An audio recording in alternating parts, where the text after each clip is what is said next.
Yep. There we go. We are live.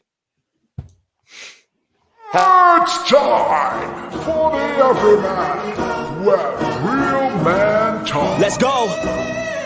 Time to grind, get inside your mind. Yeah, we working overtime. That's the only way to climb. We gon' make it in our prime. Signing on the dotted line, cashing checks left and right. That's the way I'm living life. Hello, good evening, and welcome to the Everyman Podcast. Now, that is the second time we have done that because of a false start. And I think I probably have to take the blame for that because I scheduled a live podcast stream and it did not go live. So, hands up, I will take it. Tonight, we are joined by a very special guest. We're joined by Mr. Shaun Greenaway. He is a male fertility expert. He has lived experience himself within the challenges of male fertility, and he works with individuals and companies all across the UK to support men with that really difficult challenge that we don't talk about. So, Shaun, how are you doing tonight? And thank you very much for joining us on the Everyman Podcast. You're more than welcome. Thank you for having me. I'm great, thank you, and thanks for your very kind introduction. Yeah, no, we are super grateful for having you on. It's a topic that we've probably brushed upon on previous episodes for us to start talking about the things that are really affecting men out there. So we've talked about the bigger topics like male suicide, men's mental health, physical health, those types of things. But fertility is almost one of those where we all think that it would never be a problem. But actually, it surprised me doing my research for this podcast how many men actually struggle with their fertility and some of the sort of the pressures around that that again just aren't spoken about.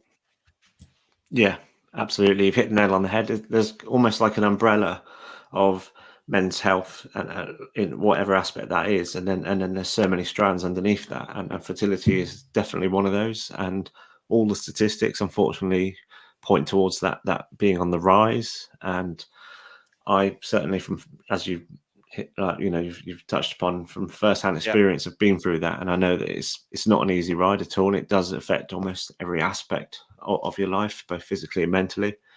And it doesn't make good reading, really. Like you said, you've looked at some of the statistics just prior to this, but I'm sure we'll go into it a bit more. But it's more common than people know. Currently, the World Health Organization says that 1 in 6 people, and that's across the genders, will experience fertility trouble or struggles, I should say, and 50% of that will be men, and that 1 in 6 is worldwide. It's completely indiscriminate, and that's what gender you're from, what background, what ethnicity, what country, anything. That the statistics don't lie, unfortunately, and as I said, it's on the rise. Yeah, no, I think you're mentioning lots of stats there where me, prior to doing some research on this podcast, I just wasn't aware of. It's definitely something that it's almost like one of those things that everyone's scared to talk about. And again, like I mentioned, I'm super grateful for you coming on and sharing your story and sharing your expertise for not just us as Everymen on the podcast, but for our listeners too. Before we get into it though, Shaun, we have a bit of a thing we do on every single episode before we really get into the topic, is just to check in. This is a men's health podcast. Make sure everyone's okay, see how everyone's week's been. So firstly, Ethan, I'm going to start with you, obviously, because I always stitch you up with going first on pretty much everything I ask. How are you? How's your week been, mate? Yeah, mate, been spot on. Really looking forward to today. I know there's been a bit of a break for us. We've been recouping and coming back stronger. Shaun's kicking us off, and it's something that a lot of people are curious to sort of get into. I know you've mentioned a few of the lads. I've got questions, so I don't want to take too much time. But my week's been solid, mate. It was my granddad's memory on Sunday during the Great North Run, which I won, by the way. I competed in the Great North Run and won it. So that was a tough one to do. And then I had to go to my granddad's memory. So it was been an emotional weekend, something I've not really processed yet, but it was nice to see family, and my mum got a really good sort of set of flowers, and yeah, it was good. But other than that, not a lot. I'm a bit conscious that Joby's put me on full screen. It's quite off-putting when you can't see what everyone else is doing and things like that. So thanks for that, Joby. Joby's actually dialed in remotely from Turkey because he's getting some unspecified work done in Turkey. I don't want to say what he's getting done, but there's some sort of enlargement happening. So yeah, thanks for dialing in, Joby, and thanks for making me big screen. What about you, Dino? What's going on with you, Dean? All right, boys. Not well.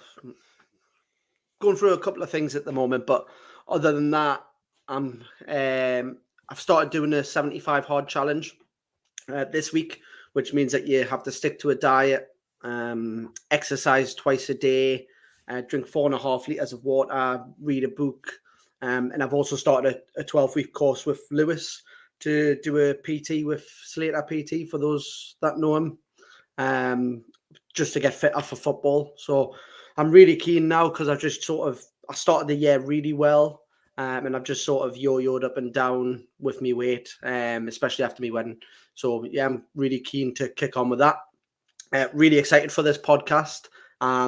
Lewis touched on it earlier. We've had a little conversation before we went live. We've been trying for a baby for a little while now. So I was really keen to get it Shaun on and just sort of pick his brains as to sort of what advice you can give and sort of that sort of stuff. What about you, James? Yeah, good. Thanks, mate. It feels like it's been ages since I've been on, to be honest. But yeah, it's good to be back. Love to talk to Shaun about this as well.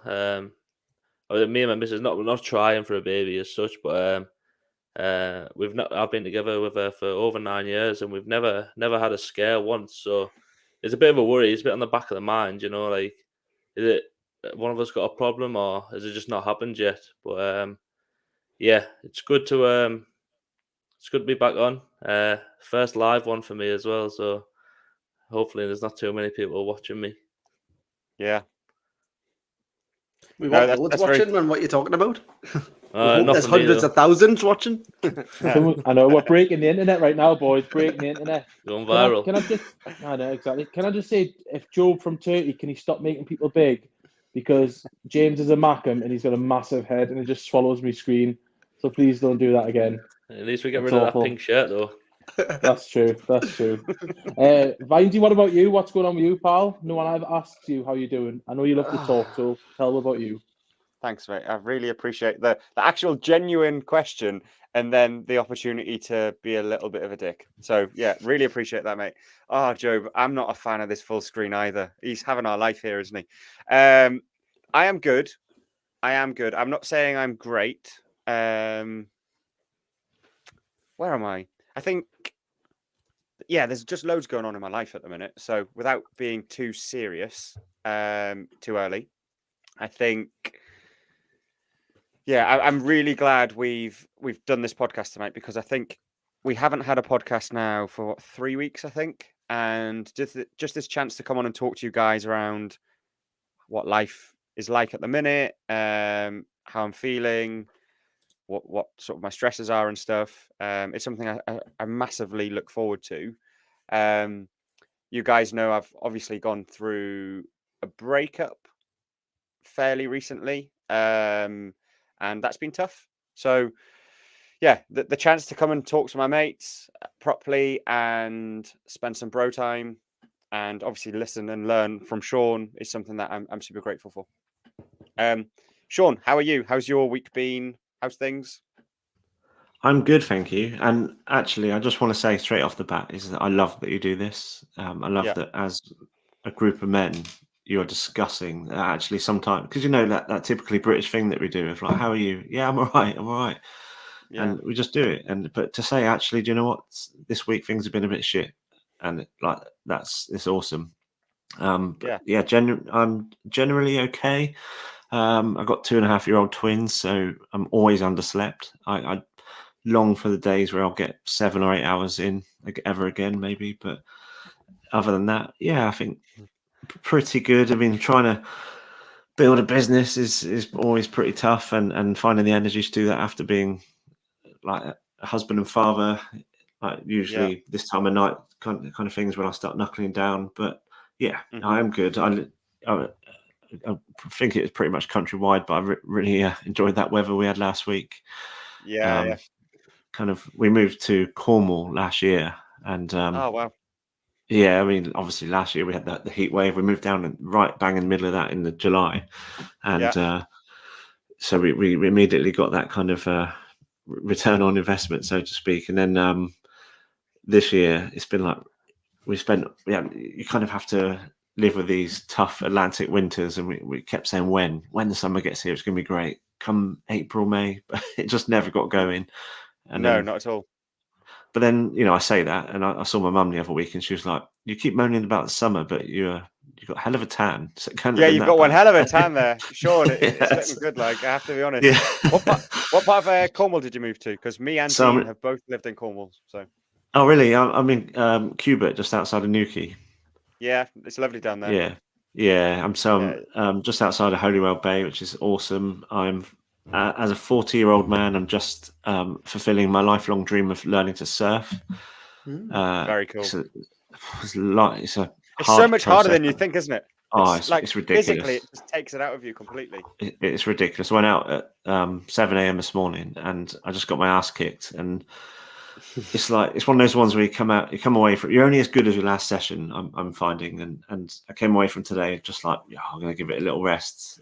But that wears off after an hour. You're like, oh no, I need to go and rectify that, have another go, or you can finish one and just be absolutely buzzing. And yeah, it's great. And it's like my wife said the first time we had a lesson together back in April, and she said, I have not thought about anything other than surfing whilst we've been out here, and doing something like that is like the benefits for your mental health are just like extraordinary. Yeah, massive. And I think that's a really important thing. And we're probably going slightly to the left of the topic here, but we're also guilty of just being really comfortable with the things that we do as we get older. So there's been plenty of times in my life, like I haven't tried anything new for maybe a year, 2 years or whatever.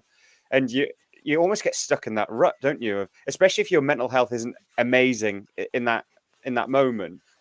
The ability to go and try something new, really push yourself out your comfort zone, allows you to almost break that poor mentality or that challenging mentality, and maybe sort of see things a little bit more clearer. And especially when you then achieve things. So, for example, the first time you stand up on the surfboard, or the first time you did, you were like, wow, I've achieved something here. So even though I might have felt shit this morning, leaving the house at 6 a.m. to get outside in the cold, I've achieved something. So now my day is going to be good no matter what.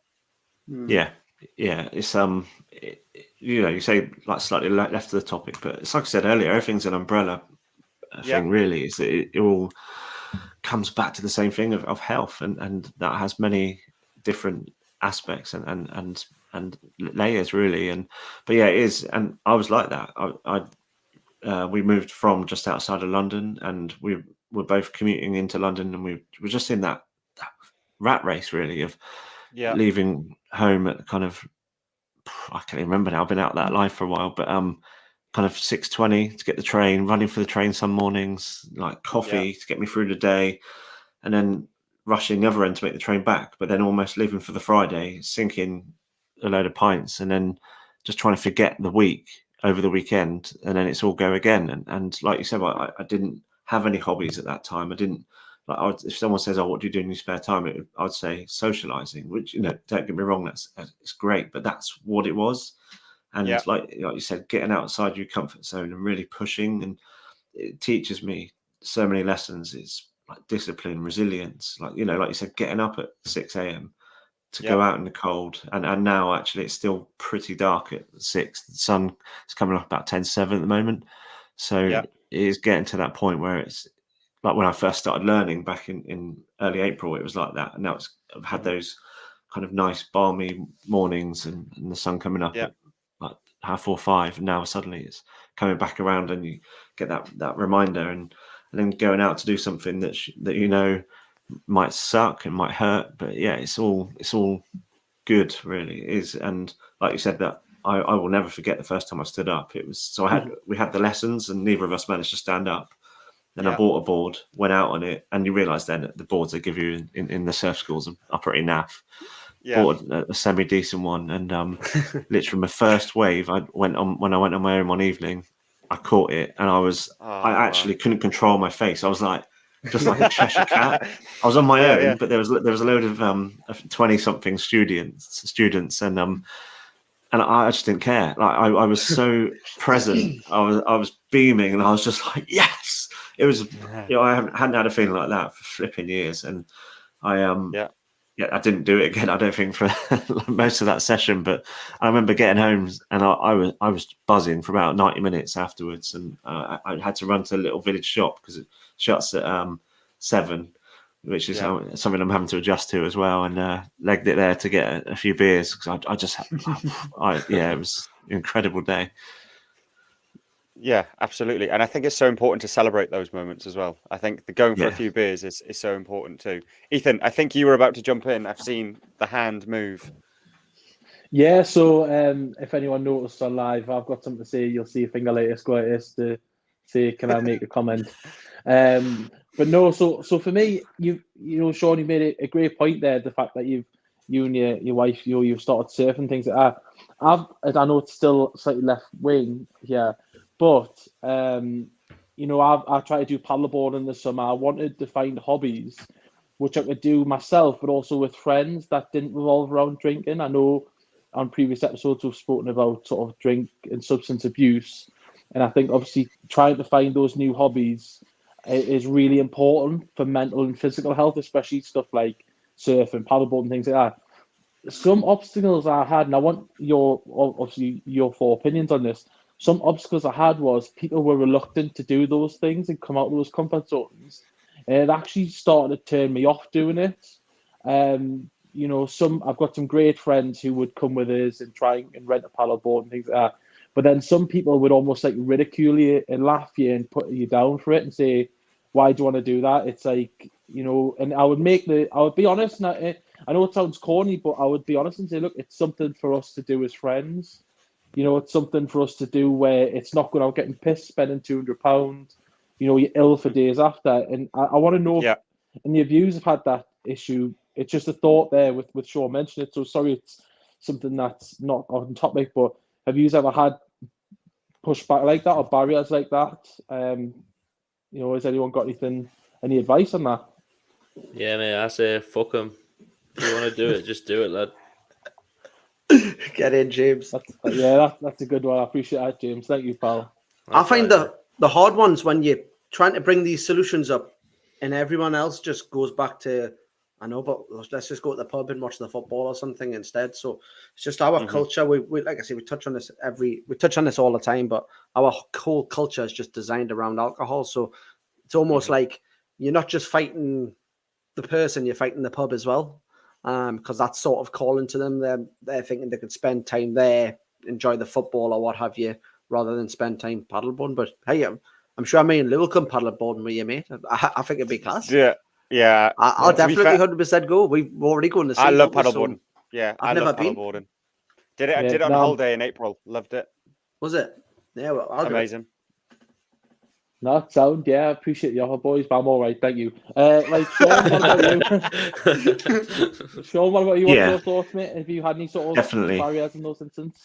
Yeah, absolutely. So, like you boys have said, like when I meet up with my schoolmates, for example, there was a time where we were scattered everywhere, and we'd kind of meet up every quarter, and the stock kind of answer and plan was just to hit the pub all day and be like you said, like spend £200 and then live with like the anxiety for then 2 or 3 days because we ain't getting any younger, and it doesn't like it takes longer and longer to get over it. And so then a few of the lads would start saying, well, why don't we do something like foot golf or like football golf or like flight club or something like that, so it's like an activity rather than just getting levered all day. And then everyone would be like, nah, it's too much effort, let's just go to the pub. And but luckily we have all kind of moved now towards the more like activity based get-togethers, and we like doing it with our families and stuff now, because I was the last to the party, but we've all got kids now and it's nice to include everyone. And I don't want, I have to work, and I don't want to have to not see my kids again and not be then present for the next day through that hangover and stuff. So I like to include them. I like to be there, and then wake up at 6 in the morning with them and just be completely present. But the ridiculous thing is, there's part of my story which we'll come on to, like, about booze. And when I kicked it, I was seen to be the social leper, which is crazy. Yeah. But then you think about, for example, you saying paddleboarding with mates, that is literally hitting all 4 of the happiness chemicals. You've got the endorphins from doing exercise, serotonin from doing it outside, dopamine from then having done something and achieved something, and oxytocin from being with the people you love, your mates. And like, think of that, all those things compared to then on the other side, getting levered and waking up next morning thinking, oh, fuck. Yeah. Spot on. Yeah. 100%. I have to be honest, you've just described probably where we are as a group of mates. So I'm a slight difference here because I'm now recently single. So that means you inevitably end up just going out for a little period of time. I feel like I've done that now. I've been out enough over the past however many weeks to feel like I've had enough. Twice. I think it's about 4 or 5, but it's it. enough. Like genuinely, it is enough. Where me and Dean, for example, we train on a morning, or we'll go in the sea at, like, after training or whatever. Me and Ethan as well. I've done it numerous times, and that gives me such a better buzz than going out, spending loads of money, getting drunk for nothing.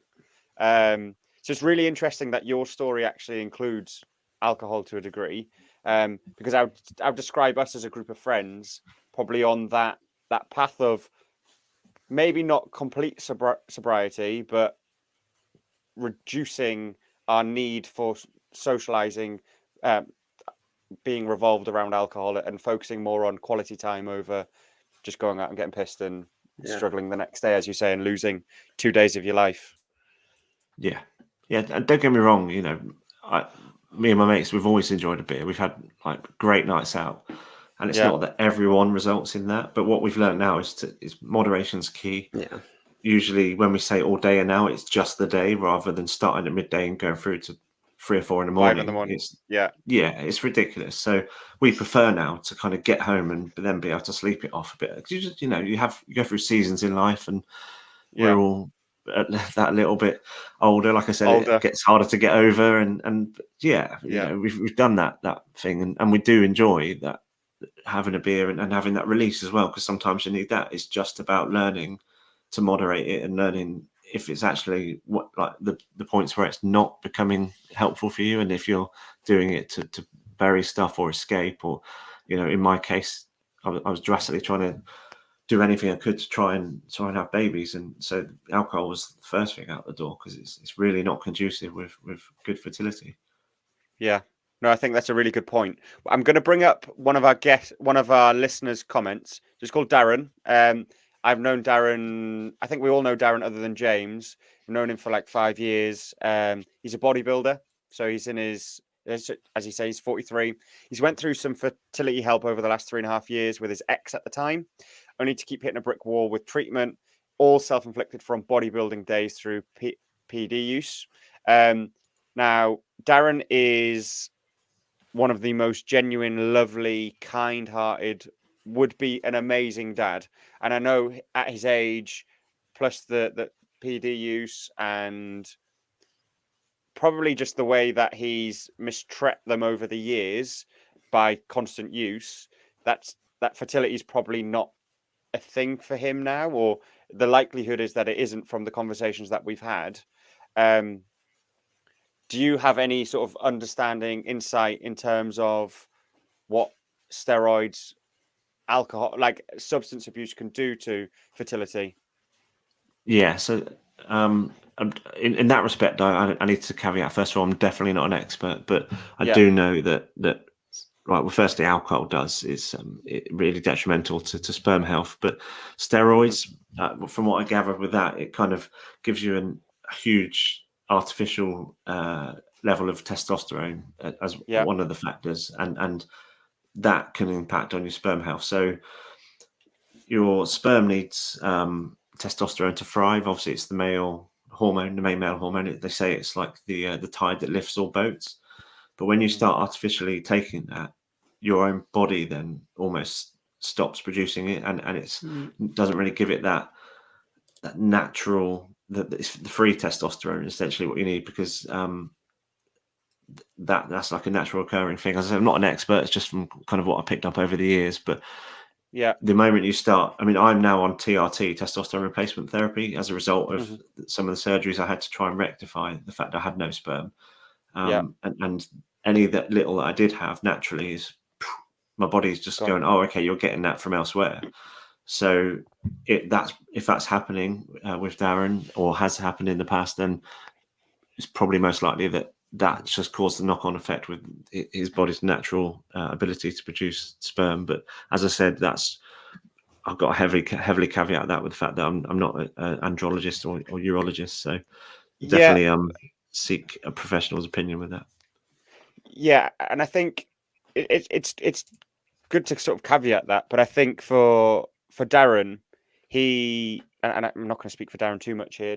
It's his life, right? I think that the challenge is, because it's not spoken about enough in terms of the impact of alcohol, even alcohol abuse. Alcohol's socially accepted everywhere. It's, as we just discussed, it's all of our social lives.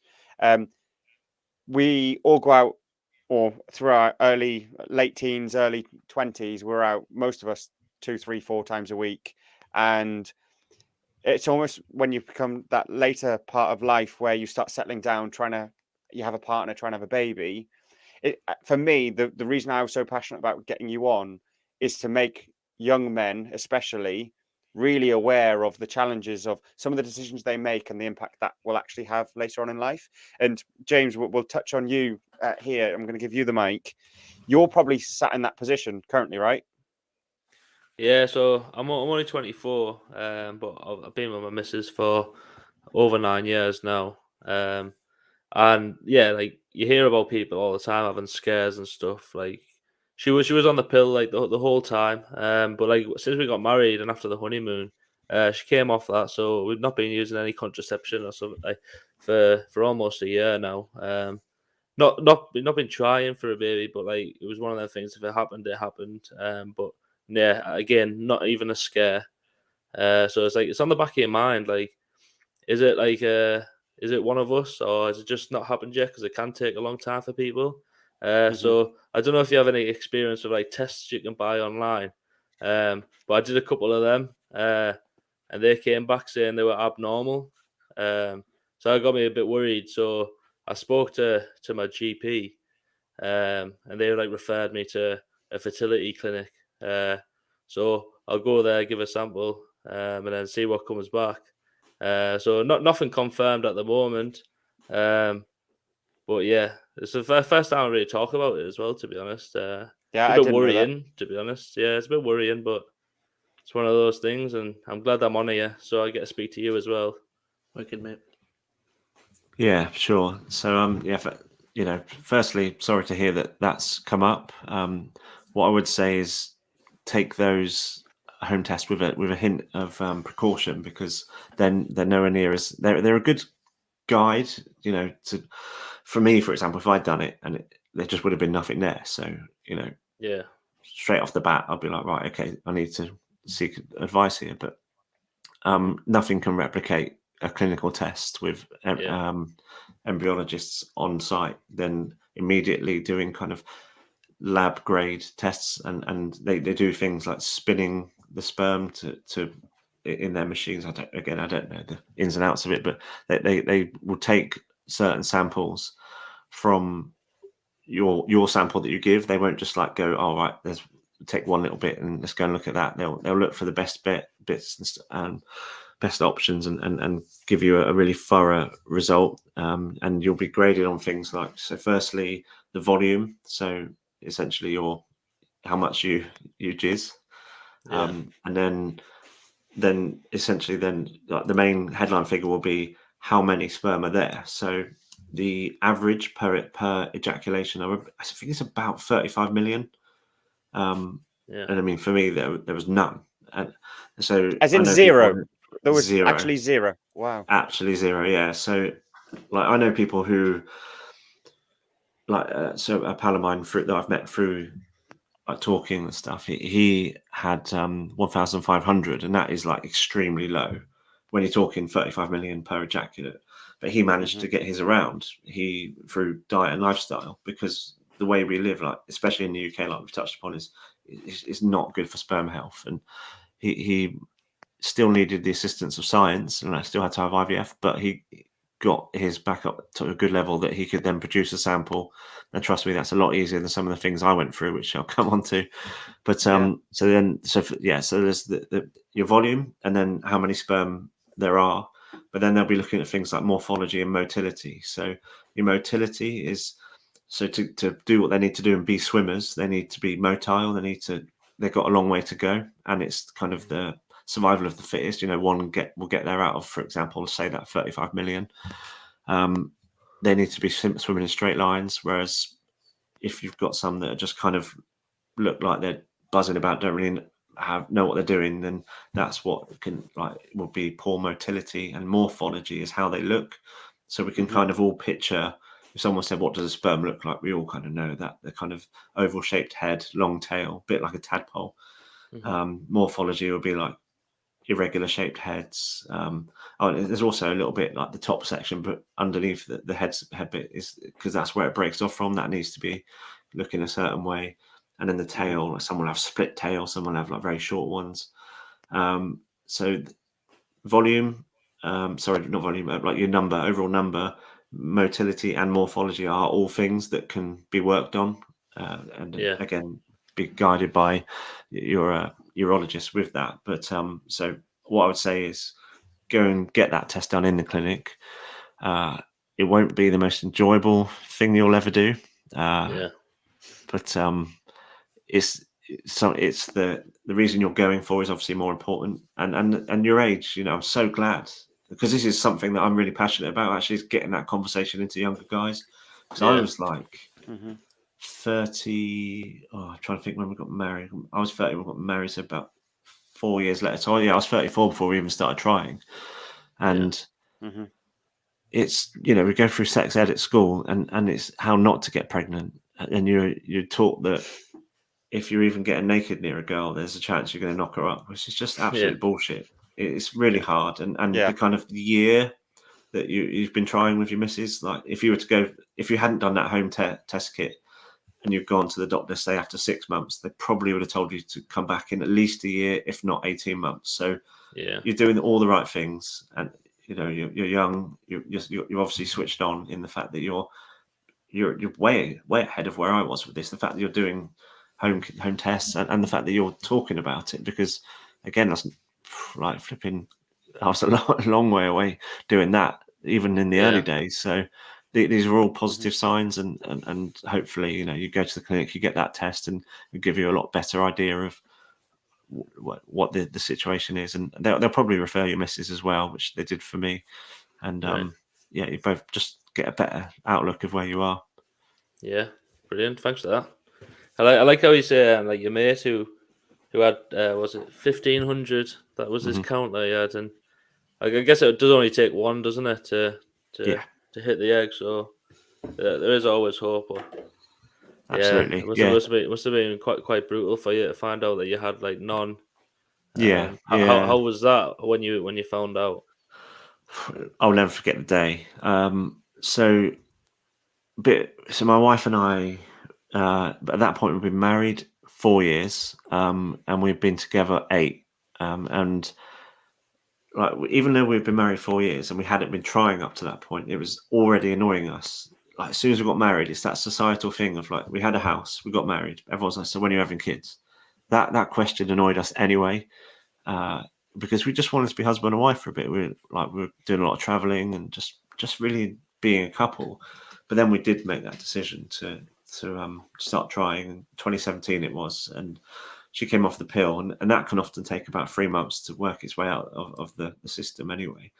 So we were like, right, mid-year, everything should be go, right, let's do it, let's have a family. And we were to find out that it's not quite as simple as that, and got towards the end of that year, and we were like, okay, this is not like we were. And you say, you know, you're kind of not particularly trying, but you've come off contraception.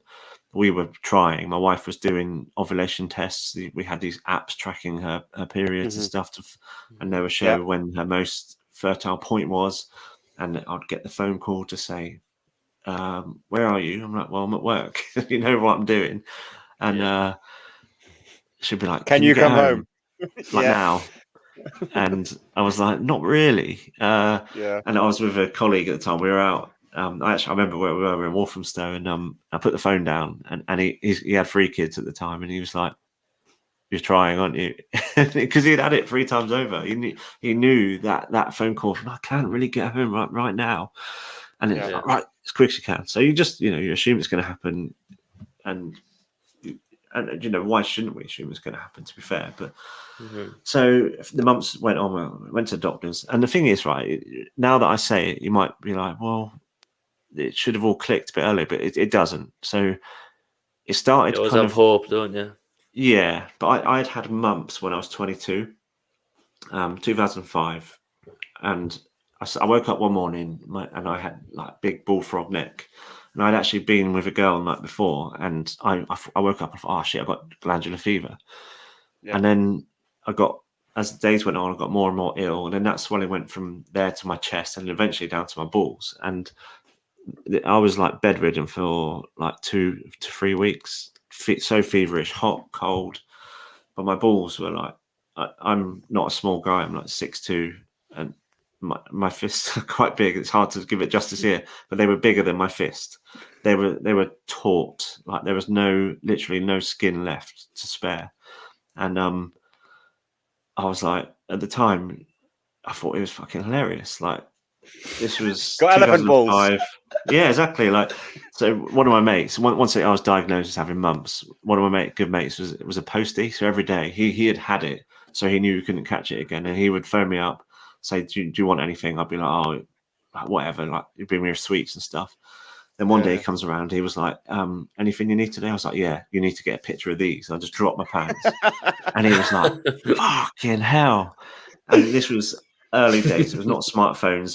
I had an old Nokia with a tiny little square screen, and it cost 50p to send a picture message, and that picture message went viral, like amongst our like town.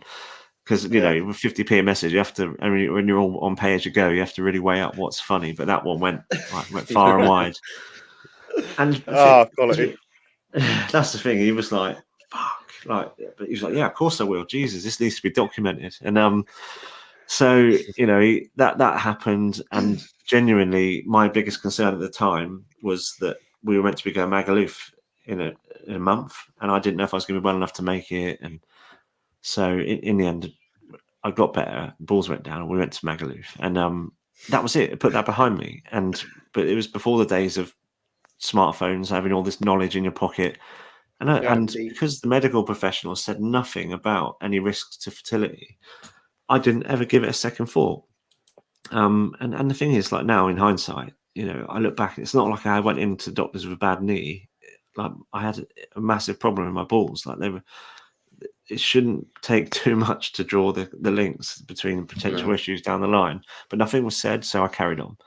As the years went on, I just started hearing, I'd show the picture, and people would make the odd quip about, you know, that can make you sterile, like, and I still hate that word now. So it just kind of, again, I brushed it off, and that was that. But then when you actually start trying and nothing's happening, suddenly all those little things, those little nuggets that you've buried, they start coming to the surface. You think, oh shit. So I went to the doctors, told him that, and the fact that we've been trying for some time, and thankfully we weren't told to go away and just relax and come back in a few months or whatever. He took our concerns very seriously and referred us both for the test. And so I went up to the clinic, and it was not the most enjoyable experience. Kind of, you know, there's a certain bit of male bravado behind it, and you're like, oh, I'll get one for free. You know, Mrs. knows I'm doing it. Don't have to hide it. And so I went up, and you walk into this room, and that they're all a bit different now, because I've done it in many different clinics now, many different surgeries and hospitals, and they're all a little bit different. But this first one, I'll never forget. There was like a chaise lounge with this, you know, when you go to doctors and they got that big roll of tissue they pull over the seat. and then they Yeah. change it. It's one of those, and you look at that and you think, oh, how many arses have been on that? And you think, oh, mine's not going anywhere near it. And then there was like a telly with a DVD player and with a little selection, which I didn't even look at, and the remote control was in a freezer bag. I'm guessing because it's easier to replace that than it is clean the buttons out and that. And there was a few crusty mags, and I was like, not touching them. And I know. So you've got all this going on, and the lady's like, right, when you're finished, she's like, put it on the form, the time, and crucially note down if you miss the pot, because the first bit is the most important bit in all this. So you're like, oh, fuck's sake, pressure. And and then there's a little, like in this place, there was a little like a hatch in the wall. They're like, yeah, put it in there, then ring the bell when you're done. And so, right, cracking on. And thankfully I had 4G, so I didn't have to use any of their material. Yeah, the question was it going to be wank bank or porn or what? But yeah, like, well, I've been in some places like in basements and you get no signal, so it's a challenging wank, I tell you. I like how Vindy wanted to know exactly what you used. That's a bit odd. Vindy's like, what gets you off? Well, you ruled off DVDs, you ruled off magazines. I was thinking, surely it has to be, because me and Dean have had this conversation. That's why. Oh, I bet. I've learned a few things. One of my best friends says he doesn't fear so much getting caught wanking; it's what he's wanking over. Yeah. That's why he's so quiet. I can't speak. I can't. I do want to know though, Shaun. Do you still have the photo of your balls, and can we see them when live finished? I genuinely wouldn't. I wouldn't have a problem showing them because I held my knob in one hand, but it's been lost, and I've asked around, and it's because it's such old phones. It's not on iCloud and all that, and unfortunately no one's got it. So I still won't ever forget what it looked like, but I actually wouldn't have any issue showing it on the screen, but it's crazy time. But then I got the job done that day, and then and you popped it in the little hatch and went to leave and realized I hadn't locked the door because I was so like kind of out of my comfort zone and panicking, and then I got a call about maybe 2 or 3 days later. I was at work, and so I kind of knew that the call would be coming, so I've run out and taken it. And to this day, I don't know who it was that called me, but it wasn't a doctor. I don't think it was even a nurse. I think it was like a receptionist, because she's then said to me on the phone, she's like, right, yeah, I've got the results of your sperm test, and it says that you need to come and do another one in 3 months' time. And I was like, oh, okay. She's like, yeah, we just need to make sure. I was like, so what's the result then? And she goes, well, it says that you have, and then she stumbled over this word, which I'd never heard before. She clearly never heard or read before. Mm-hmm. And she kind of was trying to say, says that you've got azospermia. I was like, what's that? And she was like, I don't know. So I was like, okay, right, book me in for the other test then, and I'll speak to you later. Thanks. And then get off the phone, Google it, and find out it's azospermia. And that means that I had none, like literally zero.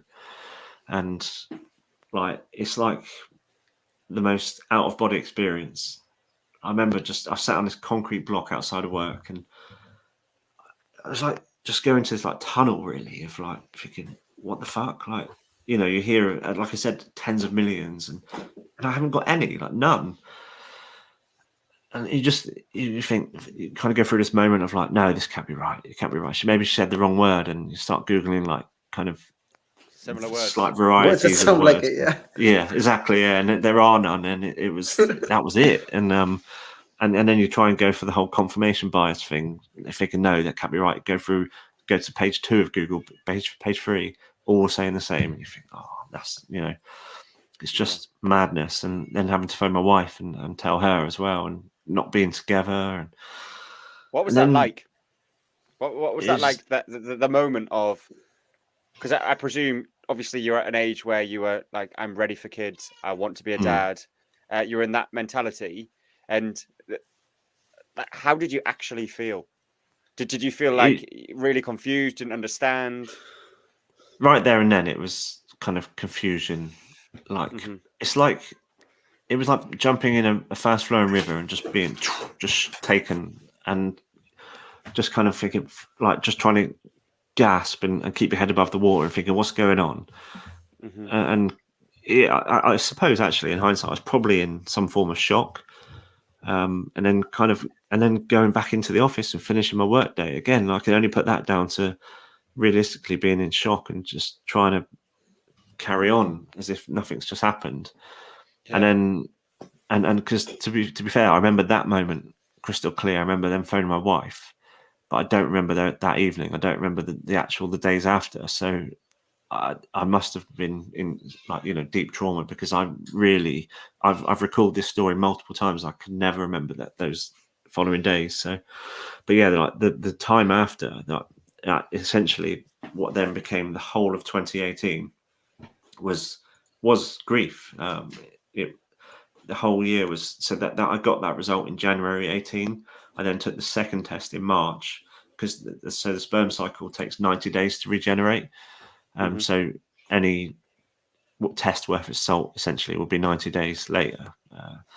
And it was the same, literally zero. And that whole year, get thrust into this new world, this fertility world, and there's all these scientific words you've never heard before, or you're getting sent to multiple doctors, and each one's just like getting you to drop your trousers again and again. They're all copping a feel, and you're thinking, like, what the fuck is going on? You're doing another test, and then you get referred to a specialist at this next place, and then they're taking bloods, and they then want their own sample because they say, oh, we've got a slightly different clinic here, and then you're having to do it again. And because I remember actually reading on the paperwork, for example, on after doing it the first time, it says, oh, if you want someone to come in and give you a hand, essentially, you can. And my missus offering on the second, saying, oh, do you want me to come in? I was like, trust me, that'll make it worse. It's like, it's the least sexy environment, and I don't think I wouldn't be able to do it if in that case. Just too much pressure, because ultimately, so that comes back to then your question of how did I feel. And so the overriding thing really was that I was letting my wife down. That like you said, we were ready. We'd been married for 4 years. We'd had the conversation since we'd first been together of wanting children, like you do when anyone starts courting, to use a 18th century word. But you kind of say, because you're essentially aligning your goals, aren't you? And it's that whole thing of like you're matching. And we said that from the outset, really, that we both wanted kids. And then it was just going to be something that we did easily, apparently. And so then it's like, well, I can't do it. I cannot give my wife what she has wanted her whole life, and of course I did as well. But so I was then going through grief, and obviously grief is often associated with the death of someone, but also it's I was grieving the death of my genetics. I couldn't pass them on. I couldn't have. I was grieving this picture of a family that I'd always had, and the route in which I would get there that I always had. And I actually remember saying to my wife that I wanted 5 kids, or at least 4, so that we could have our own 5-a-side football team. Yeah. And I remember her saying, oh, yeah, exactly. I remember her saying, steady on. But I've come, my family on both my mum and dad's side have huge families. And I've literally got cousins that I don't even know. And so I just kind of thought that was normal, because that was what I was exposed to as a youngster, big families. And, but I suppose coming from Devon, there's not much else to do, but some that's very true. There's nothing but rural areas. Exactly. Dark nights. Yes. So and gone from suddenly thinking I want a 5-a-side football team to thinking I can't have any. And so grief is 5 stages, the first 4 of which in no particular order, because they come and go, but it's denial, blame, depression, and anger. And those were interchangeable. I remember the blame aspect, for example. So it kind of got attributed to the mumps, even though there's, it can never be truly told like it was that. And so the first thing I did, I remember phoning my mum to essentially question her and challenge her as to why I didn't have the mumps jab when I was a youngster. And she was like, well, you did. But that for me was me trying to apportion the blame onto her. and which something which I have since apologised for, of course. But but it didn't stop there. You're looking for other reasons and other junctures in your life, other forks in the road where you want to lay the blame on. And the denial, of course, I went through that, and depression and anger. I remember just being angry for months. I remember one day walking to work. I was working in Earls Court at the time, and used to I was working in West Brompton, but I used to walk from Earls Court. It's about 10 minutes. Had my headphones in. Someone tapped me on the shoulder, a colleague, and he was like, I was like, morning, take the headphones. He's like, what are you listening to? I said, Rage Against the Machine. He was like, it's 10 to 8. Yeah. But that's where I was. I was just angry all the time. But what's strange is that at the time I was apportioning that to other things like work. I was like, I hate my job and all this, and even though the answer was clear, but because when you're going through grief, you don't know. You're getting pulled along through it, and the final stage of grief, which I hadn't mentioned, being acceptance, and that takes a hell of a long way. And there's a lot of soul searching, and essentially, as a man, I had my identity stripped away. You kind of build up this thing of like, that's what men are for. We procreate, we give the sperm, that's what we do. And suddenly you have that kind of core taken away that you can't do. And obviously there's a lot of ego in there as well. And yeah, I'm like, well, I'm like I said earlier, I'm 6'2", I'm not in bad shape. I can sink a good few pints on a Friday night and always be the last in the pub. Yeah. Like, I've never like I'm a man sort of thing. Yeah, that's what I felt. I was like, I'm a man. Like, what the fuck? This shouldn't happen to me. You say, oh, draw an infertile man. I'm thinking of like Mr. Burns on The Simpsons or something, and just like really just fragile and old, and like, not me. Yeah. I'm 34 and I go to the gym like that. So you have this huge rock to the core of your identity, and that takes a lot of rebuilding. It really does. And to the point where I told my wife, I said, if you want to leave me and go and find a man who can give you that baby, that sperm, I can't do it. So I will not hold you back. I mean, Shaun, you've touched on something amazing there, mate, and I really appreciate you opening up, because it's not an easy journey you've been on, and the fact that you're being brave and you're helping others, even by telling your story, it is phenomenal, and you've actually mentioned there's something which touched me quite a bit, the fact that you were willing to sort of give up your happiness with your wife so that she could have, potentially dreams that she's had and things that you had aligned before marriage with children, things like that. Now, this leads me on to something I wanted to ask you, and like I say, you can tell me as much or as little as you want. We've got, Dean, James, Joby, Rico, who's not here. They've all got partners and they've all had difficulties at one time or another, apart from James, who's like 14, so he's not really lived his life. But, all their partners have been there throughout and really supported them. And especially Joby, his girlfriend is being phenomenal for him. And I just want to know about the dynamic with your wife, and did that change at all despite the problems that you were going through, and how did that progress to where you are, or where the obstacles that you've overcome, if you don't mind going into a bit of detail about that, just for anyone out there that may be struggling to have that conversation with their partner, and maybe they're going to learn from you, similar to they've learned the lads, that's all. Yeah, thank you. That's a great question. So essentially, I went like really within myself. I wasn't talking even to her. I looked around to see if I could find any support groups, any other men talking about it, and there were none. So I assumed it was only me this was happening to. And I just completely shut down. And essentially, she shouldered that for me because I wasn't coping with it. People, and like I touched upon earlier, you get that constant question of when are you going to start having children? When are you going to start a family? When am I going to be a granddad again? Like I got from my dad a lot. And she essentially took on the mantle of infertility for the both of us. She didn't say it was her, but we started telling people that we are trying, but it's not as easy as you're led to believe. That was like the opening kind of gambit. And then eventually we might say stuff like, we're struggling. And when I say we, that was mostly her. I couldn't even say that. I remember a colleague actually saying, he was like, "Oh, when you've two been married for a few years, when are you going to start trying?" And I was like, "Oh, well, you know." And he said, "Oh, you're not a Jaffa, are you?" And that was literally in the midst of us trying. I'd had my diagnosis, and fucking like, you know, no wonder men don't speak when you get shit like that. Yeah, 100%. Yeah, it's And, awful. Yeah, and like having since heard my story, he's apologised because he remembers it. That was like 2018. He remembers saying it, and he probably saw my reaction. To be fair, but you know, and like now I go, oh, I should have said something. Of course, I wasn't going to. I was so far in my own hole, like that was never going to happen. But yeah, she essentially took it on as couple infertility rather than male, and I'm so grateful for that. And she did that with her friends as well, because they would say, "Oh, you know, what's going on?" She'll say, "Oh, we're struggling," and this is all which I found out afterwards. By the way, obviously she never told me at the time, because that would have deepened my pain really, and my guilt towards her. And yeah, she was amazing.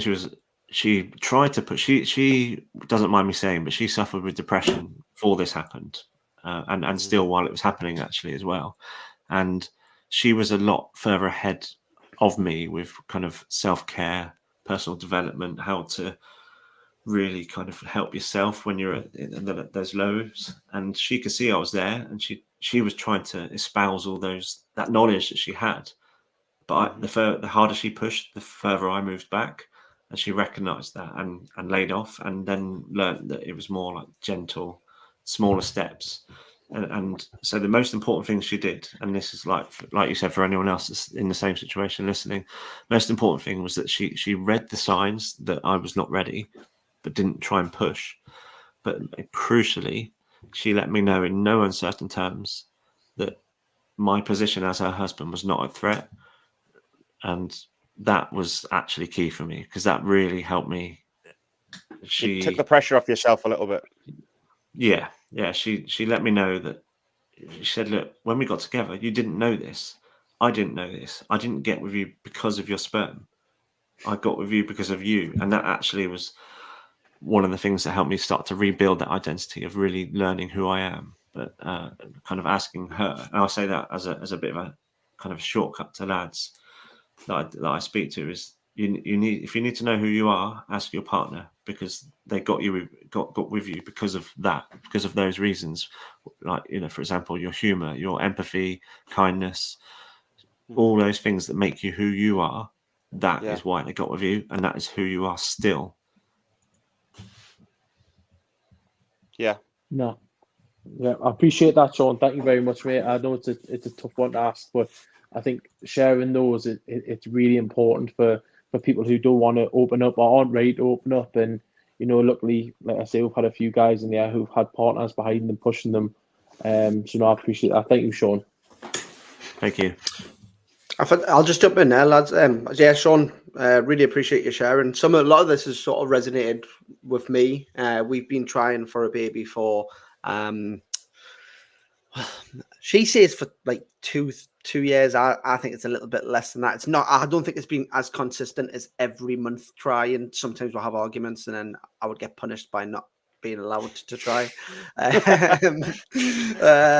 Yeah, but you know, we've been seriously trying now for probably like the last 8-9 months, which is now doing ovulation tests. I went for my sperm check, and obviously you were talking about the 35 million thing.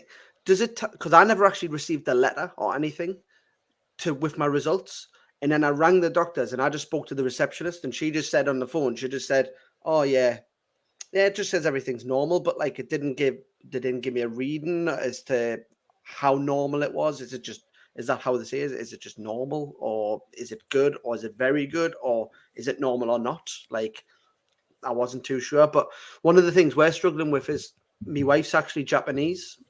So part of that, we need to get like a spouse visa. And with your spouse visa, you need to pay a health surcharge to the government. So you pay £500 a year, and that allows you to get any NHS treatment you need.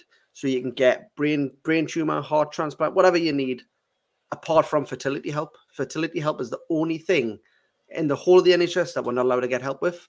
So I went for help with mine. She went originally first. she got referred, and then we got a letter to say, actually, you're not allowed to. You have to be a citizen first. So she's 30 now. It's another 2.5 years. So it's just 32 and a half.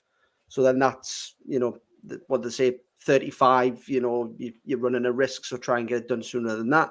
And then I did my test, and they said to me, oh, well, we would tell you to recommend your partner to go and get tested. And I explained, and they just said, oh, yeah, well, there's nothing you can do. So it's just a bit of a struggle for us, because we're in limbo of, is there a problem, or is it just a case of it just hasn't happened, or what, So it's hard, stressful, especially we go to my mum and dad's, and they always saying, are you still trying? We're like, we're really trying. I'm bored. That's how much we're trying. I'm sick. I've got to go upstairs after this, and I can't be bothered. He tells us this every week. Even when we're week. not talking about fertility, he tells us it. I think it's rubbed it in. It's one of them. But even my dad's, he said it. It's the lads' banter, isn't it? Oh, you're not firing blanks, are you? He's got about 18 kids, so he's always joking on saying that he's got a full football squad, not a 5. Yeah. None of them good enough to play for us, but yeah, it's a struggle, and I think that it doesn't make any sense, the fertility part being the only thing that you can't get help with. I mean, we're not necessarily asking for IVF, but just the test to see if there's any problem with her, but they just won't do it. So I don't know if there's any general advice that you've got. I know you were touching on before, things that people can do to improve their sperm. The fact that I've just got a normal sample, is there things I can do to boost it? Obviously, I would imagine cutting alcohol out, but just any thoughts or opinions on that, mate? Yeah, sure. I'm sorry to hear you're having that trouble. The fertility funding in this country is a joke, quite frankly. It's a postcode lottery. When we were going through it, lived in Hertfordshire, and they didn't do fertility. They didn't have the facility to do it anywhere there. But once we jumped through all the hoops, and that was a whole year in 2018 before we got funding, we were essentially given a funding package for 2 cycles, and we could go and pick any clinic we wanted. So we chose one in Cambridgeshire. We looked at some in London, but I didn't really want to, what's like with public transport. And if you're going to like a really important appointment, I didn't want to have to rely on that. We went up to Cambridge to this clinic. I went for an operation to have my balls cut open, essentially, and which I haven't even come onto yet. But the couple that were next to us, they lived 5 minutes from the clinic, and they didn't get funding, and we were traveling an hour with our funding to go there. It's really a joke, and like, I'm sorry to hear that, because it just adds another stress. But in terms of your test results, you are entitled to anything that's about you from the doctors. So I've every time I ever have a blood test, because I have mine monitored quite regularly now because of the TRT, I always get the results. And actually, it's like when I moved down a year ago, I got my first ones done down here, and they're refusing to give them to me. And I was like, I've got my blood tests going back 3 years. I want them, please. I monitor it myself, because I always say our health is our responsibility. And so firstly, I'll get those so you can have a good idea of when they say normal, because what they'll be looking at is reference ranges. So, for example, to give an example that I know that I can talk about is testosterone. They class the normal reference ranges between 7.9 and 31. My highest I've ever known when I first started getting tested was 12. I was 34 at the time. This is when we were first starting and getting tested. The lifestyle I was leading, that I should have been up in the high teens, early 20s, easy. But I was still like boozing quite a lot at the time. But when they say normal, like you can be 7.9 in class as normal. 7.9 for testosterone is what a flipping 80-year-old man should have. Like, so that's bullshit. Like, you need to get those results so you know where you are, because that kind of, to be cast off and just say, oh, you're in your normal range. Like, you need to be kind of just have a better idea. But in terms would it normally have more information on there? Would it? Like, it would tell you exactly what your figures are, what they're and then so next to it, so it will have your results, and then it will have the World Health Organization reference ranges for what is normal. So get those, check them out, and then you can, because I always say with Google you have to treat it with caution. But then at least once you know what yours are, you can start looking. And there's Yeah. some really informative things out there. Like there's an Instagram account called Test Him. There's some really good guys in the industry who they actually, one of them's a scientist, I believe. But so that, you know, there's people that can help once you know those. I've lost my train of thought now. In terms of getting increasing your chances essentially. So modern lifestyles are complete dog shit essentially for fertility, health, both men and women. So obviously booze, like we've talked about. Then there's like high sugar diets. And don't get me wrong, I'm got the biggest sweet tooth going. But again, when you have a really strong why, I kicked booze and I kicked chocolate, which is like the two biggest joys in my life. But it's like you do it. And so yeah, booze, high sugar, and essentially you want to be trying to keep your hormones on a decent level. So I followed what is a low glycemic diet.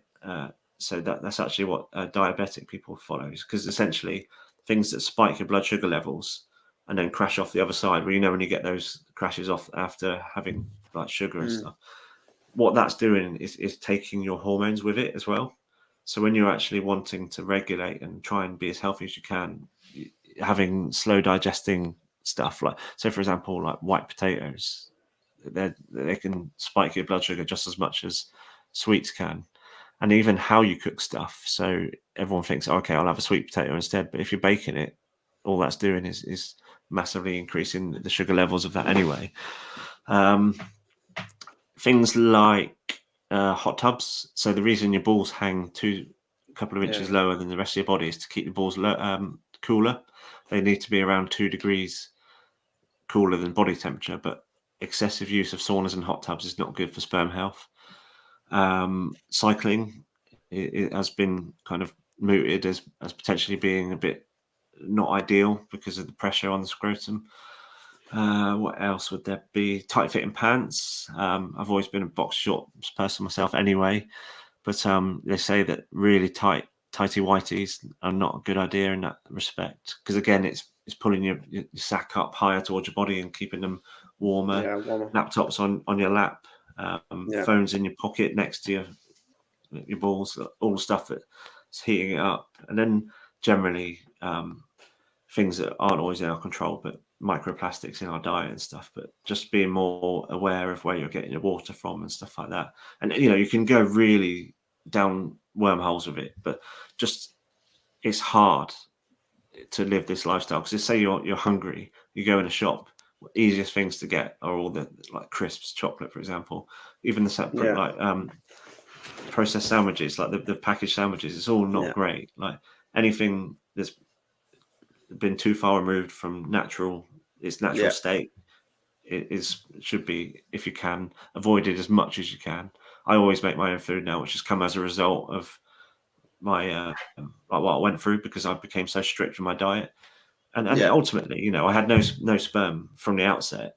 There was a small chance that anything would help, but you do anything you can to help. And then on the mental and emotional side, so say about your family, like, I've been there. Pretty much everyone who's ever struggled has been there. And in the end, my wife and I looked my dad and my stepmom in the eyes and said, do not ask us anything ever again about us trying for babies until we choose to tell you. Because we had told them, they knew we were struggling, they didn't know why, but we were still getting comments like, some of dad's like covered in tats, he's got all these, like any children, he's got like names, dates of birth and all this, and he's like running out of space. And it was just like, when am I going to be a granddad again? We just couldn't take it. We were at such a low ebb at that time. And so if you need to, you safeguard yourself that way, and you tell people, look, we will share when we're ready, but stop asking, because it's not appropriate. You don't have to say you're struggling. Just say, you were talking about the most intimate thing possible. Can you please stop asking about it? Or however that dynamic is with your father. If you need to, you have to, because it grates and it can be all consuming. And that's the thing. And that's why I shook my head when you say about kind of not getting that funding, because and fertility treatment not being part of that, what you're essentially paying for, because people still think a bit of it as like a lifestyle choice. Having fertility treatment is like the same as flipping having a boob job or a nose job or something. The World Health Organization class infertility as a disability, but yet it's not treated routinely on the NHS, and it's an absolute joke because it's completely like one of the most stressful things you can go through. A study showed that 90% of people who go through fertility struggles have suffered depression, and out of them, 42% considered suicide. And you're telling me that shouldn't be something which we are entitled to on healthcare? It's an absolute joke. Do you know when you reference that? Post you getting the result that you have no sperm and it's a real challenge, is there any wraparound support from the NHS of how to actually cope with that, how to deal with it? No. That seems like a big gap, doesn't it? Yeah, absolutely. And that's what I last year spoke in front of a room full of fertility nurses, specifically fertility nurses. I think there was about 200 or 300 there, and they all work in clinics around the UK and Ireland. And I specifically spoke about the lack of help and care for firstly couples, but especially men, because let me tell you something interesting. Even though it was established that the infertility was on my side, it was male infertility. We went to the fertility clinic when we were then accepted there. We had a patient number. My wife's, we both had the same number, but mine was the same number with a P after, and that stood for patient. No, sorry, for partner. I've got that, for partner.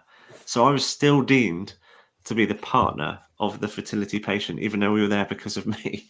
And that's how, and then you can imagine how the rest of the care goes then with that, because they offer you as a matter of course, or they just go, oh, we have counsellors on site if you need them, just as like a tick in a box. Mm-hmm. But this is literally like, it's life changing. It's life changing. It's life limiting because of things you cannot do. We essentially put our life on hold for 4 years whilst we were trying.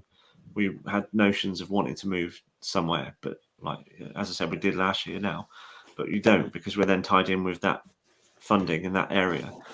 Yeah. I had considered changing careers and stuff, and again, that's just put on hold because you're like, no, I've got a safe income. I don't know what's going to happen with this, whether we're going to need to start paying if those 2 rounds don't work, and it's completely, it takes over everything, and there's the support isn't there for that, and I'm now getting direct referrals from those fertility nurses from that room, who have acknowledged and who see in their own clinics that especially the men aren't catered for that help. And I've been messaged by dozens of them saying, like, anytime a man is struggling, we tell him you. And this is, they will have in-house counsellors, but by and large, they'll be, and this is, I have not taken anything away from their profession, but they would usually be middle-aged plus women. And no matter what took them there, like, some of them are doing it because they may have gone through their own struggles, but they are still women. And when I was offered that, there was no chance in hell I was going to go and speak to a woman about me not having sperm as a man. I needed to speak to another man, preferably another man that had been through it.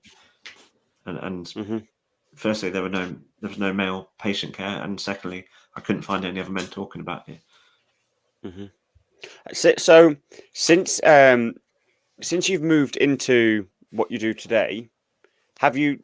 So it's one of those things, right? Where once you start talking about something all the time and you see it all the time, have you noticed that there is a lot more out there than you realised, or is it as little as I probably think it is? That what people still aren't talking about it at all. Yes, it still is. I'd say worldwide, I can think of less than 10 people. Wow. When I started, there was still no one. And I'm not saying I was like the cascading, like snowball effect. Around about 2 or 3 lads did start at the same time. We were literally all within weeks of each other, which is great. And then actually, literally a week after I pressed go on my Instagram account, that Rod Gilbert thing came out, and I think it's on the BBC. That, he had like really low sperm count or something. So that's all what we need, that conversation going, especially from notable people like him. But what I found really interesting about his program is that he was on telly talking about having fertility struggles and the issue coming from his side. And then when he went to the marketing company and they devised this him fertility, they're saying, yeah, we think you could be the face of this. He was really reluctant. And it's like, wow, but you're on a telly program talking about it. But that shows, which is probably bigger than the campaign probably ever would have been anyway. That's the thing, because the horrible thing is, I don't think society really cares about it. Like, because if they did, there would be the support there and people would talk about it way more open than they do. It's one of those where, like, we've got loads of listeners, and without people commenting on the page, I can see my inbox is full of people saying, wow, this is amazing. I've had struggles myself. And I suppose my question around that would be, how do we actually change it? Is it having more of these conversations? Is it just opening up more about our experiences? Like where do you see, or how do you see we get to that position where at a societal level, this isn't something that is taboo and it's a common conversation that men open up about? Yeah, it all is about conversation. And so as I said, the stats being 1 in 6 people. So then you say, right, 50% of that male. Like, so you're in any given office, any given pub, there is someone there who is going through it or has been or will.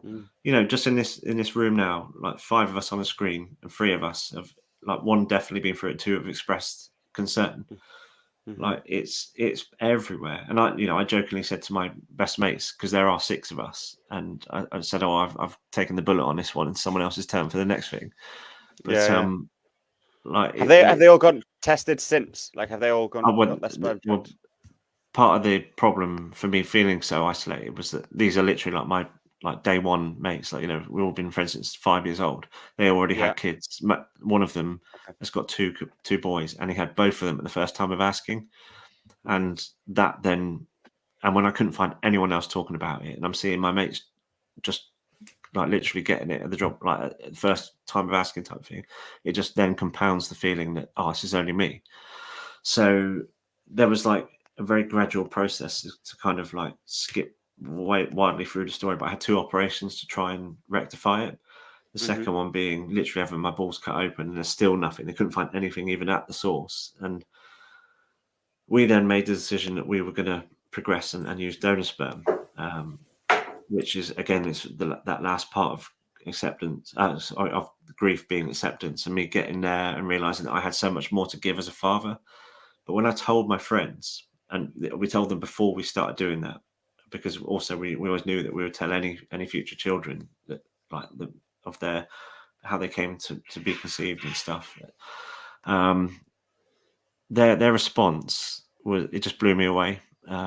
It firstly validated why they are my good friends and why I've had them in my life for 35 years.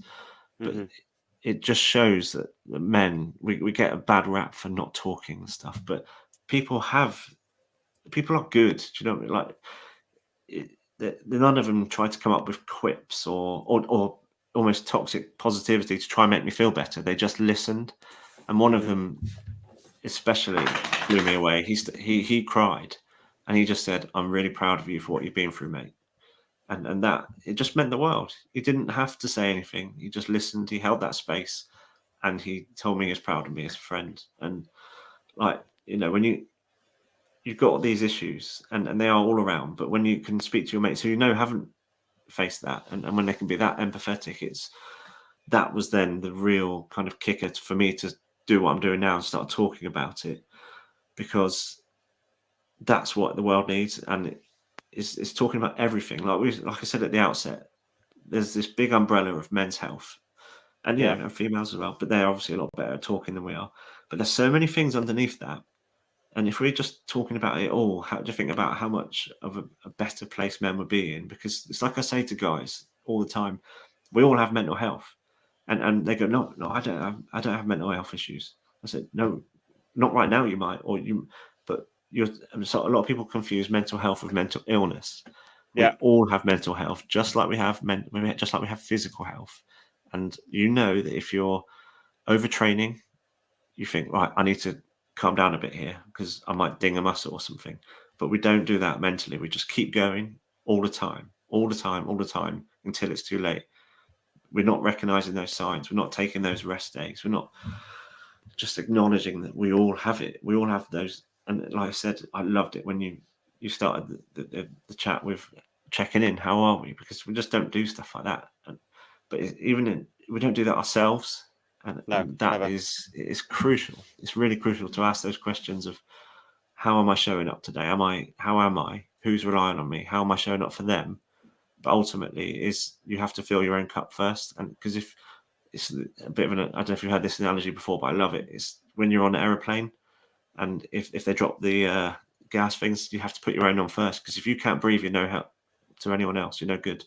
Mm-hmm. So you have to look after yourself first, and then fill your own cup and make sure. And if you're having a bad day, for whatever reason it is, then you do what you bring in those coping strategies that you use, and do what you need to do. And that'll be different for everyone, but recognizing what it is that can kind of get you out of that, or at least start taking small steps to do that.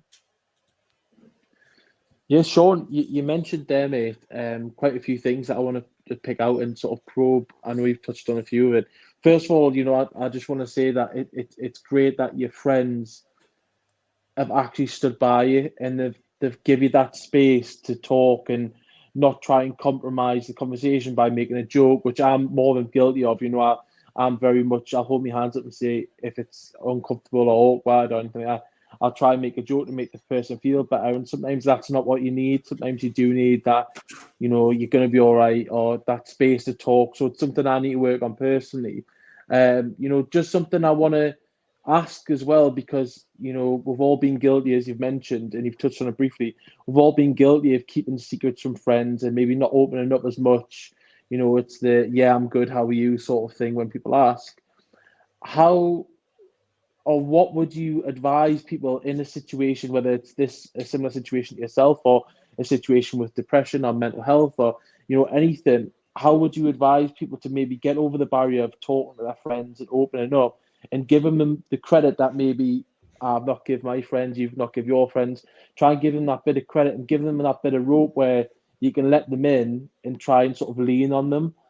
Because I think that's what this podcast, was started for. We've all had a tough times. I just wanted to know how you would go about that, if that's all right.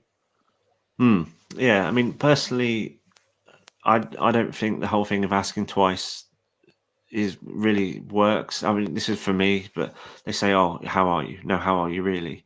I know that if I was asked that question when I was at my lowest of lows, I still wouldn't have opened up. I just would have continued to reiterate, "Yeah, I'm fine, thanks."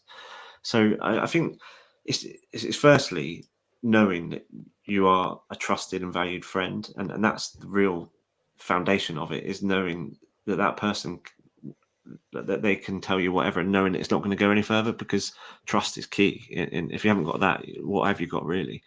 So that's kind of almost like the unspoken thing, is just being loyal and knowing that you have high integrity, and you won't leverage that against them at any point. But it's almost like fostering a culture of sharing, and it doesn't mean that you're going to go around almost mining for someone to open up and just trying to say, "Oh, I've got this, what have you got?" Like trading cards. It's not that. Just if you're having, it's opening those lines of communication and saying, if one day, for example, just phoning one of them or whatever it is, or saying, "Can we go for a beer?"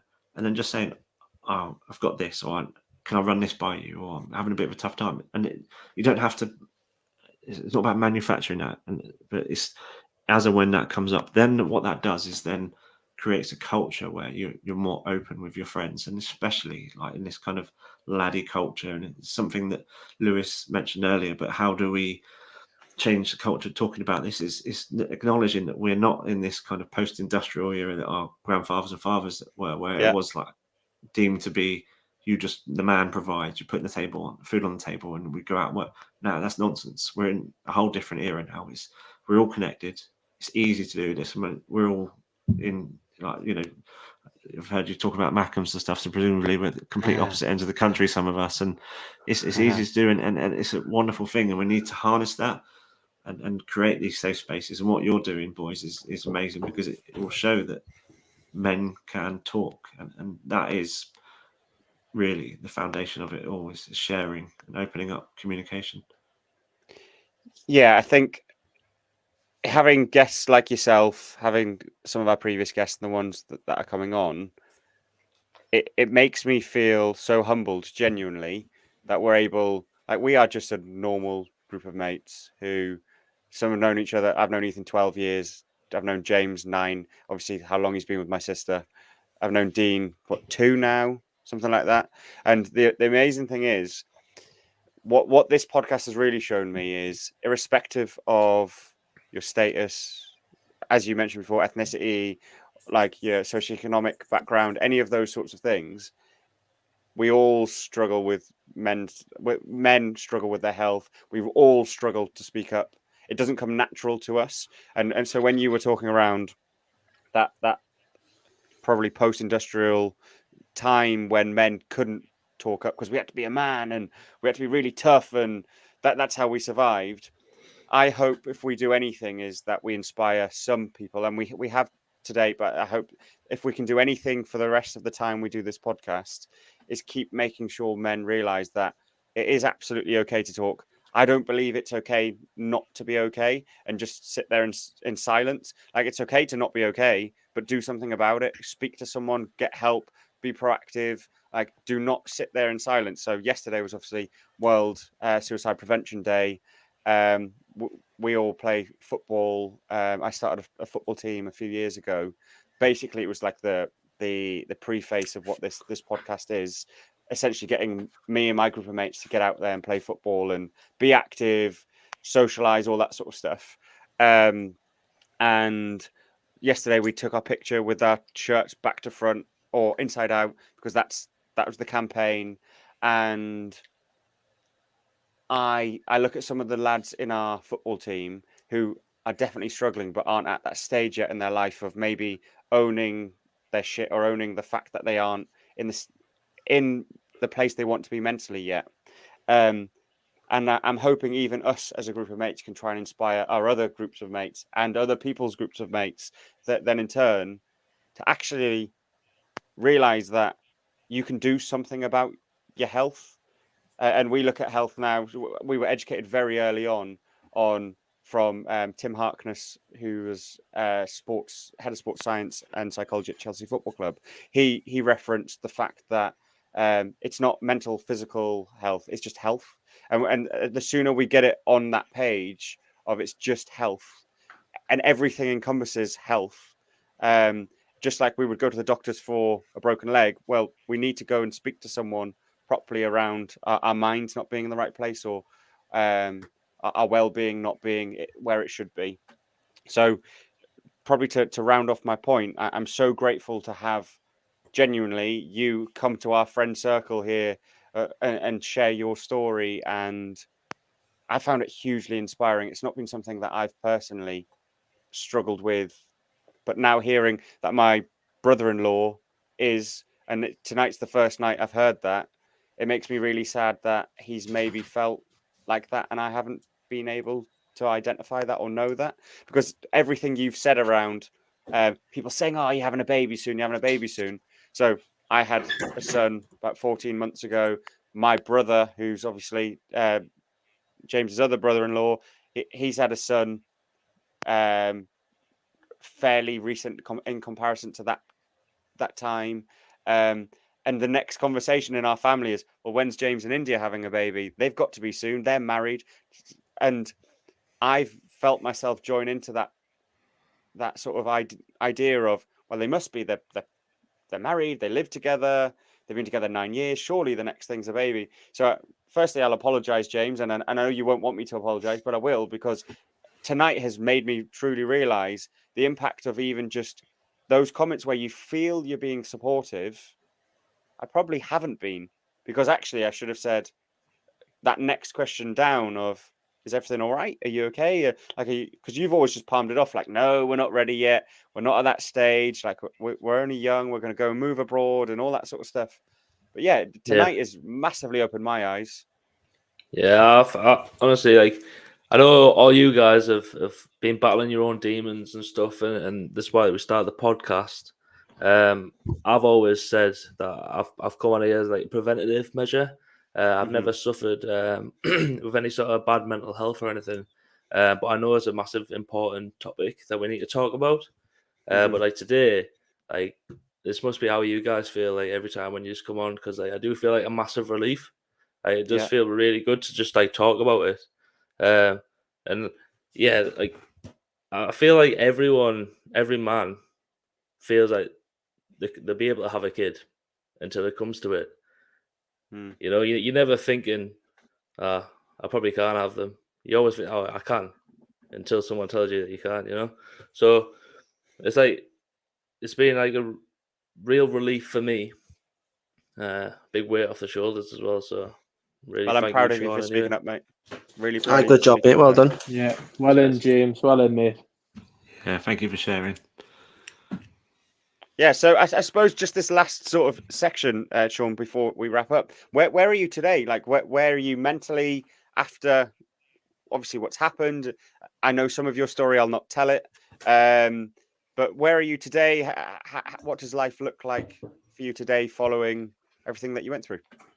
Yeah, good. I'm Shaun 2.0 essentially. I'm stronger mentally, a lot stronger. Having been through that, I had to like peel off the layers of my onion, so to speak, take off the armor, and really get to nitty gritty of who I am and what makes me strong, and then you then apply back those layers back on, and that does then become like a coat of armor. But it's important, like to run with that analogy, to say that doesn't mean you don't let people in, because you still need to. And my wife always says, like, we now talk so much. Like, I'm so open now, whereas before, even not just about that, just I was just so base. I was such a bloke, like just normal conversations, like. But now we can like have full like emotional conversations about life, us, our kids, like our other stuff, just like you know, in general. And that's a wonderful place to be, to that kind of authentic, or being authentically me, and really knowing who I am, and like you were saying, when recognizing those signs of if I am taking a dip and that I need to have a bit of time on my own, but and also knowing how I maintain my health, and I love that. Yeah, like it's so true. It is just health. But I know if I can just get an hour to myself every day, which it's almost a non-negotiable. Like, so today, went surfing at 7 a.m. If I get that in, I'm like, my needle is high. I've pushed it. You know, things test us in life, they chip away. But if I can just get that time exercising, and it doesn't mean going flat out, it doesn't mean surfing, or, you know, just walking outside in nature, listening to podcasts, or nothing, listening to the birds in the trees, and just that time of thinking, of letting thoughts go as well, and just realizing, like, you know, there's just for like gratitude is something that's massive for me. But often, like, if I get a feeling that things are getting a bit on top, I just get out, just remind myself of everything I've got to be grateful for. And I would never have done that before. I would never have written down how I'm feeling. I would just stay in here, and that is literally the worst place you can be. I would bury myself in there. And actually realizing this could go out on podcasts, I'm pointing to my head, but so I would stay in my head, and not so good for the audio there, pointing to my head, but yeah, we've all done it, you know. Yeah, but like, just I started journaling when I was going through it, and I'm not doing it every day now, but it got me through. I downloaded this app called Day One, and it's like a journaling app, and it shows your consecutive days. My record was up in the 280 something without missing a day. And when you're getting the thoughts out of here, again, I'm doing it out of your head onto paper, onto your phone, just about how you're feeling.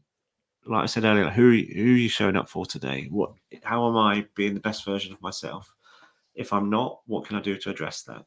And that was huge for me, really. And yeah, so that's where I am today, to give you a very concise answer to a long-winded overall. But yeah, like I said, Shaun 2.0, and it's a better place to be as me, as a man. Right, sounds like you've made some real progress there, and listening to some of the things that you've said that worked for you, like journaling. Dean, you mentioned that on the last episode, didn't you? You were talking about how you did a U and bought the most expensive journal in the world ever, Yeah. and did journaling for a bit, and yeah, I I wrote think it's about just 3 so important. pages. Yeah, that sounds about right. But I think that there's so much that I'm, because I love to go and listen back to the episodes after, like, tomorrow, the day after, or whatever, because there's been so much tonight where it just resonated around my own thoughts and feelings, like how I cope with things, maybe how I am as a friend. Hearing how your friends reacted, I'd like to think I would be in their bucket of people versus what Ethan described himself as. I think Ethan probably gave himself a discredit slightly, though, because what I've been going through, probably last year, but mainly the last couple of months, he's probably been there for me more than anyone. So I'm super grateful of that. You're welcome, Love you, pal. brother. Don't worry. Love you, Um, pal. I suppose, Ethan, we'll go to your section, and then we will wrap it up. If that's all right. Can I just jump in course you quickly? can. Just say, Lewis, don't be too hard on yourself, because ultimately you don't know what you don't know, and Yeah. those comments that kind of everyone does it in society, but essentially, then what you've done today in having this and throughout all of your podcasts, and not just for yourselves and those here, but those listening, you are then it's about education, and it'll just give people that second to pause and go, oh, I might not ask that because.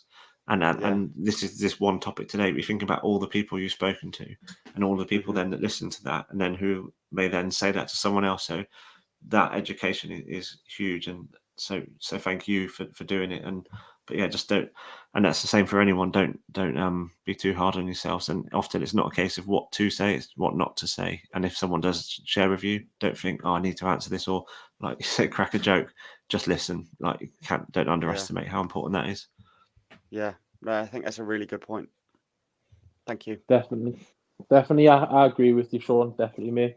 On that side, but I'll be hard on Lewis. He doesn't need to be hard on himself. I'll be hard enough. So Shaun, just a quick one, mate. Just a bit of light-hearted fun. We have something called See No Evil, Hear No Evil, or Hear No Evil, See No Evil. Depends what week it is. He actually doesn't know what one it is. We don't know what it is. I don't know either. I don't know.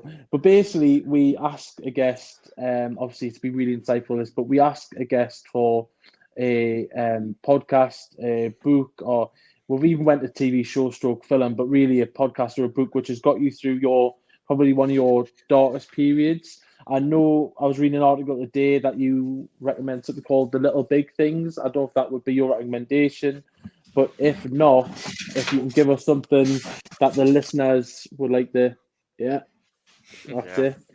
If you wouldn't mind explaining, go on then. Yeah. Tell us about that. As soon as you've got it. That book changed my life. Not even playing it down. It's it's by Henry Fraser. It's just like almost the running theme. He was just a normal lad, like rugby player. His brother was actually a pro for the Sarries for a while.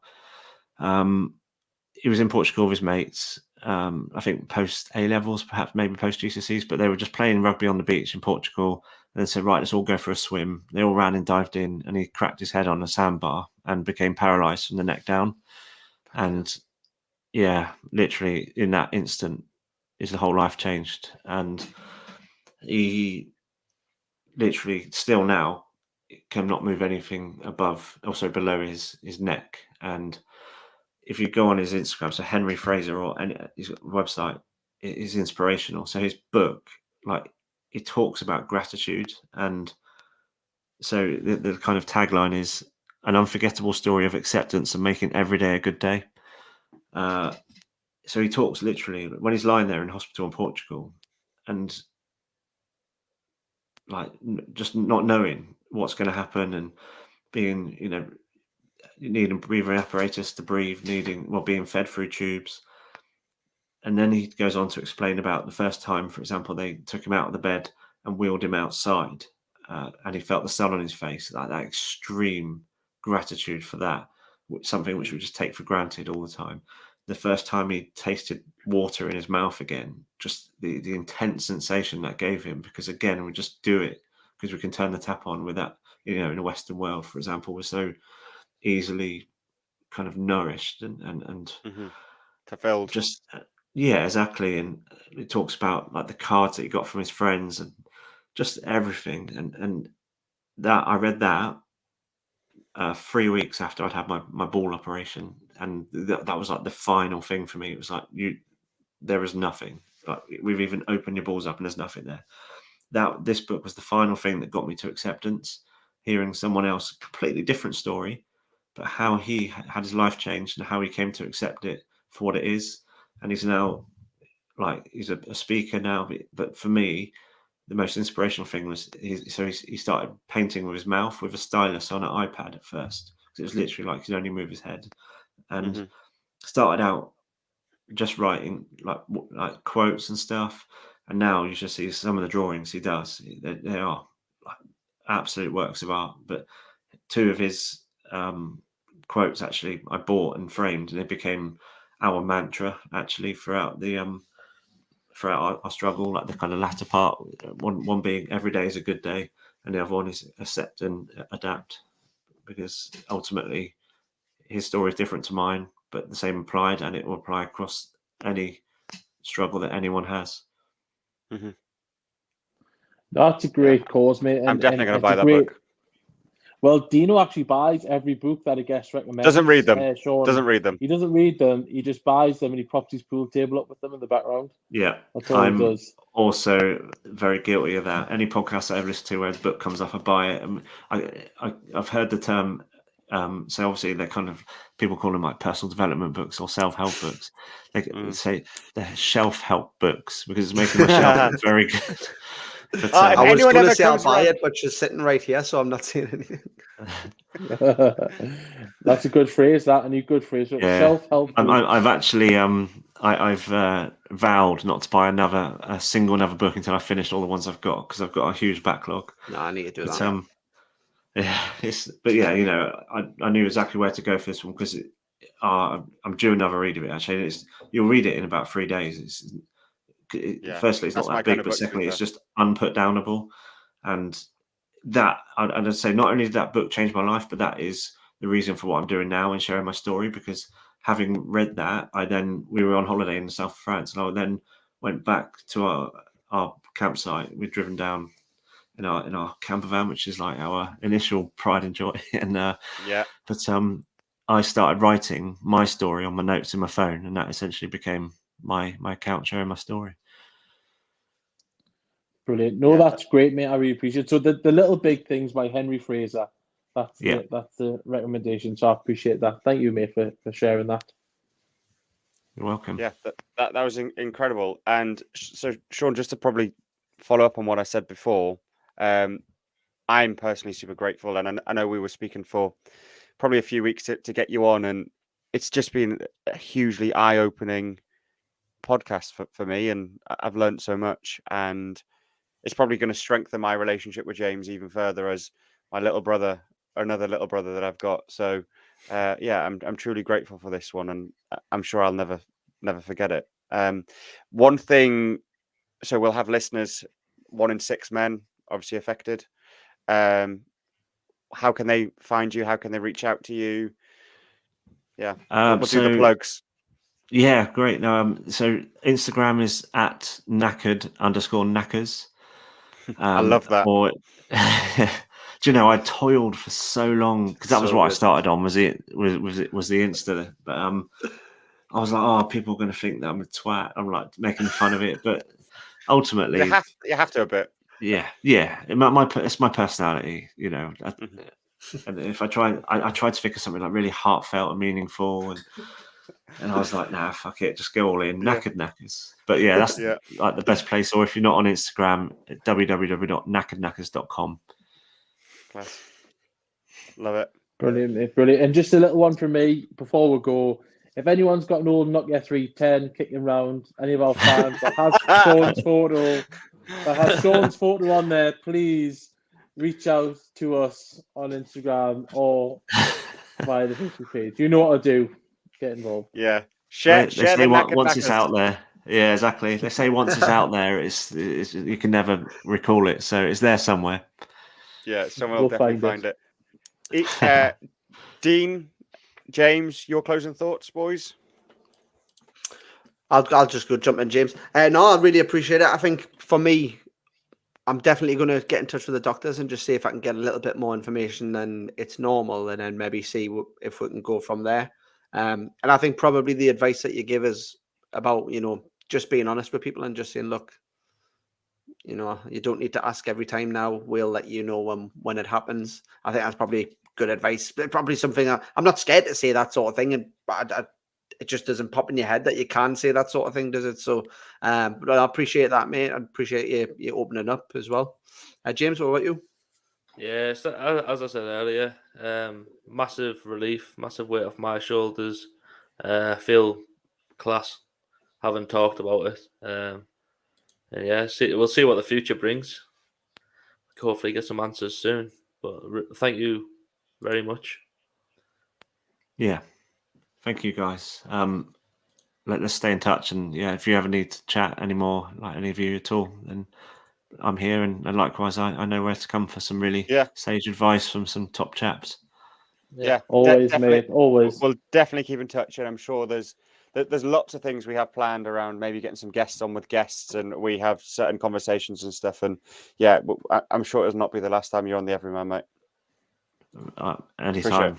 It's a real privilege. Thanks for having me. No, appreciate it very much. Cheers, guys. Thank you very much to all of our listeners for tuning in. If you are listening on Spotify, Amazon Music, Apple Podcast, Acast at a later date and it's not live, thank you very much for tuning in, and we will catch you on the next one. See you. Bye, everyone. Bye-bye. Bye-bye. Peace.